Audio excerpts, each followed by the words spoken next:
Қайырлы күн достар, бүгінгі видеомызда біз осындай сайқымазақтың костюмін тігуді үйренеміз.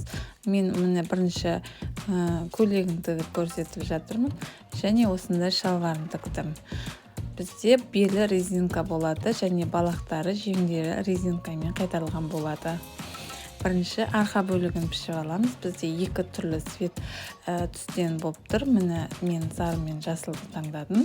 Сіздер өздеріңізге ұнаған қызыл немесе басқа да түстерді таңдап үйлестірсеңіздер болады. Бірінші міне арқасын, сосын алдыңғы бөлігін тігіп шықтым. Содан кейін міне шалбарын пішіп алып, шалбардың ортасын қосып бір тігіп алдым. Енді осының екі балағын қосамыз, және беліне резинка өткізу үшін бір қайтарып тігіп аламыз.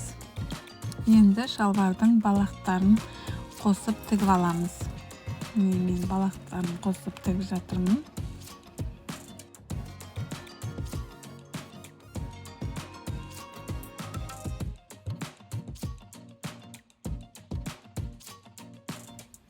Енді осылай екінші бөлігінде балағын біріктіріп тігіп аламыз.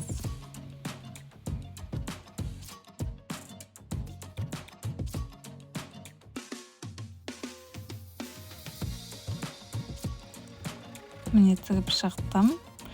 Және бұны да оверлоккіден өткізіп тігіп шығамыз. Енді кофтаны тігеміз. Кофтаның екі бөлікті бір-біріне біріктіріп, оны да бір тігіспен тігіп шығамын. Міне тігіп болдық. Енді екі бөлікті бір-біріне біріктіріп, міне видеодағыдай қайталаңыз. Иықтарын қосамыз. Міне иықтарын тігісін біріктіріп қосып аламын.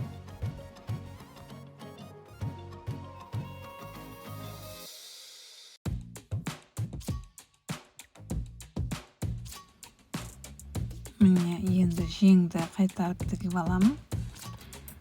Және балақты да дәл осылай қайталаймын.